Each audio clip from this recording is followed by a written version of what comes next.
एक तो जुबैर साहब कह रहे जनाब ये कंपोजिशन इनको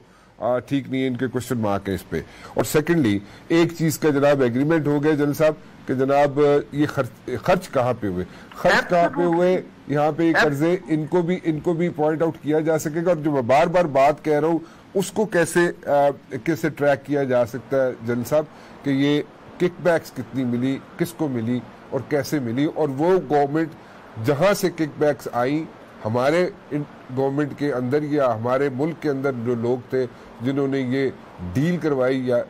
मिडिल मैन का रोल प्ले किया as far as the loaning is concerned, उसको कैसे ट्रैक किया जा सकता है, किया भी जा सकता है या नहीं किया जा सकता? देखिए, किया जा सकता है नंबर एक। नंबर दो, इस कमीशन का जो मेन मकसद अभी हम सब डिस्कशन कर रहे हैं, technical jargon of course Zubair साहब मुझसे बहुत बेहतर समझते हैं और मलिका मुझसे बेहतर समझती हैं। देखिए, इशू 3-4 जो हॉन्ट कर रहे हैं एक आम आदमी कैसे उसमें बात कर रहा हूँ कि पाकिस्तान ने $100 अरब कर्ज ले लिया। ठीक है, जरूरत थी, हमने लिया कर्ज, सारी दुनिया कर्ज देती है। वो कर्ज लेके कहाँ पे लगा और उस कर्ज को वापस करने के लिए हम लोगों ने क्या बंदोबस्त किया, ठीक, और क्या वो जो कर्ज था, अब जो ज्यादा टेक्निकल जहाँ पे आपकी राणा साहब बात आती है कि हमने कर्ज लिया है इंफ्रास्ट्रक्चर प्रोजेक्ट के लिए और उसका कर्ज ले लिया हमने लेट्स से $10 बिलियन, ठीक, और वो over period of time let's say 2, 4 साल 5 साल में लगा भी दिया हमने। देशों के कर्ज तो लिया हमने इंफ्रास्ट्रक्चर प्रोजेक्ट के लिए, क्या वो $10 बिलियन का था प्रोजेक्ट के नहीं था प्रोजेक्ट? और वो डिटरमिन करना इतना ज्यादा काम मुश्किल काम नहीं है। ये हमारे यहाँ हुआ 3-4 चीजें जो हुई हैं जिसके बारे में हम लोग बात नहीं कर रहे हैं। नंबर एक, हमने जो भी प्रोजेक्ट लगाए हैं उसके बारे में कम से कम जो IPPs का था उसके बारे में अभी जो चीजें बाहर आ रही हैं, अगर ये उस वक्त सही तरीके से लगा होता उनका अगर आप ऑडिट कर लें तो आपको ये चीजें पता चलना शुरू हो जाएंगी कि प्राइस टैग जो लगा के गया $10 अरब का एक्चुअली कितने का था, वो $6 अरब का या 7 या 8 का था, तो $2 अरब फालतू क्यों लिए हमने, वो कहाँ पे गए पैसे? तो ये जो आपका एक सवाल है ये तो आपको पता चला इतना बड़ा मुश्किल काम नहीं है। दूसरी चीज ये है कि जिसकी कॉम्पोजिशन है इसकी,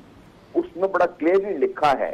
कि अगर जरूरत पड़ती है तो ये इंटरनेशनल ऑडिट फर्म को हायर कर सकते हैं जब भी जरूरत पड़ेगी इनको, और अगर किसी और एक्सपर्ट की जरूरत पड़ती है उसको भी हायर कर सकते हैं। और ये जो कमीशन लगाया गया है तो इट्स एन ऑल इनकम्पेसिंग कमीशन है ये, जिसके पास ये इख्तियार दिए गए हैं कि वो ये डिटरमिन कर ले इसको कि पाकिस्तान ने जो कर्जे लिए हैं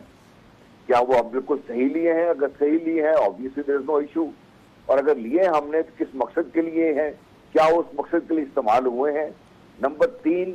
उस जिस मकसद के लिए लिए गए हैं क्या उस मकसद की कॉस्ट कितनी ही थी जितनी ली गई है, या उसको ट्रेड करके लगाया गया था, और वो जो थी वो इन्फ्लेशन जो हुई उसकी कॉस्ट इन्फ्लेशन की गई, या उस पर जो मशीनरी आई वो नई की जगह हम सेकंड हैंड लेके आगे मशीनरी बड़े बड़े प्रोजेक्ट्स की ला के हमने लगा दी है ऑलरेडी एग्जिस्टिंग कहीं से उठा के, तो क्या उसकी भी कॉस्ट हमने बीच में लगाई। इस किस्म की बहुत से ऐसी चीजें हैं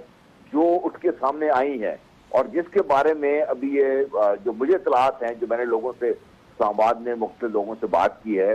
उन्होंने यही मुझे बताया है कि ये बहुत सारी ऐसी चीजें हैं जो सामने आई हैं, तो बजाय से कि हम एक एक चीज को लेकर पकड़ते तो एक टोटल कमीशन बना दिया गया है जो इस चीज को डिटर्मिन करेगा। ये इतनी आसानी से होगा नहीं, टाइम भी लगेगा इसमें एक और चीज जो मेरा जाती एक खदशा वो ये है कि हमने चंद दोस्त ममालिक से भी कर्जे लिए हुए हैं।